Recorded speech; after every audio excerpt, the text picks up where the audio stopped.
Hi everyone, it's Cal. I hope you're doing well.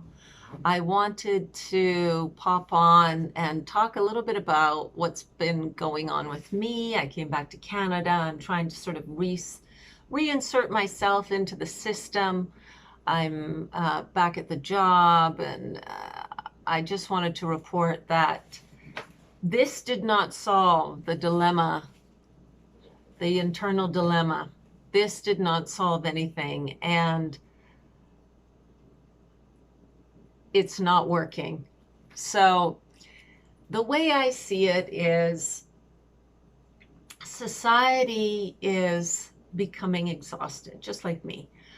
We are, and through this exhaustion, we are coming into submission. I mean, part of us, as we grow, as we mature, through the cycle of the circle, we want to serve something. We want to be part of a team. And I think we come to that point where we have to choose, become part of the machine or get into the free flow, get into the heart. And that can be really confusing. And of course, when we're tired, we are just more confused. And we also tend to believe that others know more than us. And that is just not the case. And certainly, they don't know more about what's happening inside of you. So we get to the point where we're about to give up. And I think at that point, art comes in, because art really speaks the truth, the truth of you. And you can see it in, mind mapping, or painting, or just free flow drawing, or whatever it is. It is the body speaking to the mind.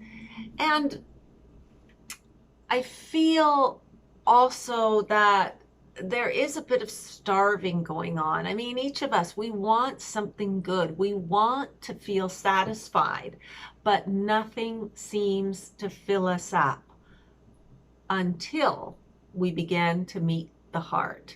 And meeting the heart means being courageous. It means going out there. It means going in here. It means both, because it's a two-way street. And this is the path that I feel myself going towards. And of course, it's scary because I know the system. I know the machine. I work well in the machine. You go to the machine and you want to be a part of something, and the machine shows you to a desk, to a chair, and you readily take it because there it is. It's there being offered up to you. It's ready for you. It wants you to join with it. But to break away from the machine and to really know the self, and to really have true satisfaction, which doesn't lie in a mate or food or the house you live or the car you drive, beyond all these things, to really unite with earth is to really unite with the heart. And, we're here in a physical world for a reason. The physical world, we need part of it, but how much of it do we need?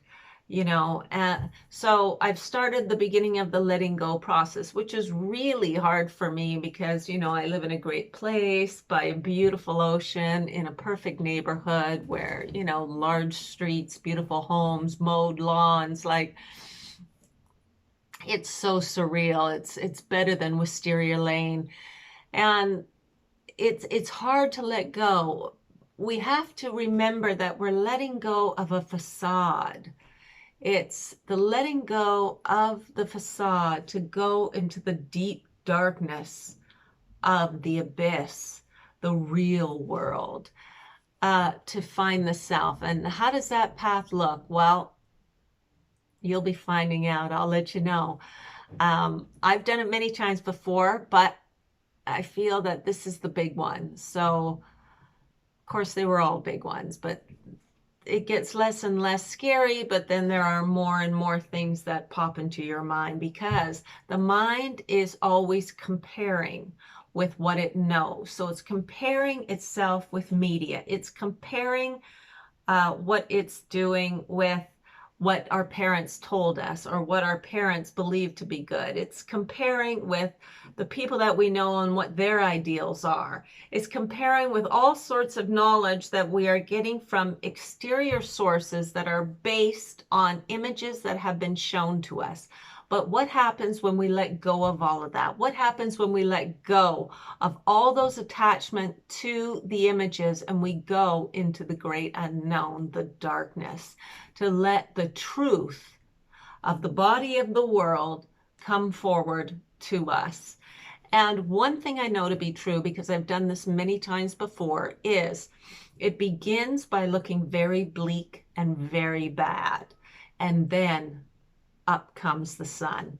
So it begins dark, but it starts to look better as you stay in the darkness without panicking, without fear, and getting centered and living in the moment. And living in the moment is a real tricky thing to do. You live in the moment until you get the impulse, and then you move with the impulse out into the world. And if you don't know where you're going, even better, it will take you there through following the impulse. Now, when you try too hard to follow the impulse, you get a little bit, oh, is it this? Is it that? But when you just kind of go, yeah, I think I'll go there, and you just go there and you got nowhere, but then they suggest go somewhere else and you go there and you start this kind of wandering thing. And it's through the sort of wandering that the truth, the love for you comes forth. What will give you satisfaction comes forth. And at first, it doesn't seem that way. But as you stay with things, the sculpture that's being built starts to gain momentum and build itself. So that's where I'm at. I know that where I am is very cushy, promising, promotions coming down and lots of affirmation about the things I'm doing. Yet inside, I am not feeling right. So I am going to start to take the leap. And it's going to start slow. It always starts slow. You just start letting go of things, which is hard to do. Because, as my mother says, yeah, I let go of this, but then I needed it, 5 weeks later for 2 minutes. But really, what do you really need? Not much. Believe me, not much. And when you really put things into perspective about what your life has truly looked like, not what you believe it to be and what you're preparing yourself for it to be, but what it truly looked like, then you can become acquainted with the idea that there is so much more out there for you, and it resides in the mystery of seeking, the wandering, the seeking, the and holding in your mind that fulfillment that you're seeking. I want to be a part of something. I want to be somewhere where I serve, something I truly believe in. And then the seed is planted and it begins to grow. And I'm not saying that, after a few weeks of doing it, there it is, but that could happen. I'm saying that you stay with it and things will morph. And so I'm at the beginning stages, and I just wanted to report to you on this whole notion of aligning with the self within, aligning with the true self. And the whole notion of authentic living is not being preached to by a TV or by what your neighbors are owning or doing, or what the people at work are wearing or think are great. This whole authentic living is sprouting within you. You are the tree that grows, and it is deep within your core that it begins to grow when the mind shuts down and allows the mystery of the goddess force, which I call a goddess, but really it's sexless, that lives inside of you to come to bring you to fulfillment. And she's working for you all the time. She's working for you when you're sleeping. She's trying to calm you down. She's trying to provide answers. She's trying to provide direction. And she's working for you when you're awake, navigating you, trying to navigate you emotionally through the world. And it is your mind that is doing the administration of where the body is taking you. So the mind is not the leader. They work in unison. They work best together.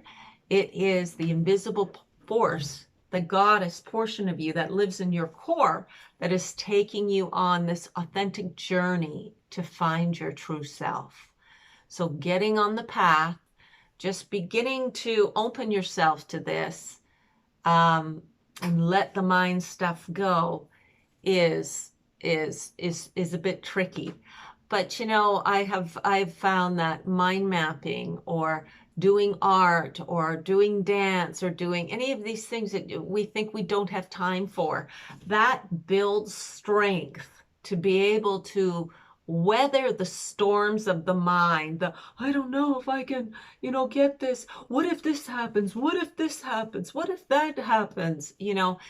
Doing these free-flowing things, the arts of any kind, sporadic walks, getting out in nature, all these things lend to the power that sustains you when you get on the path to being your true and authentic self.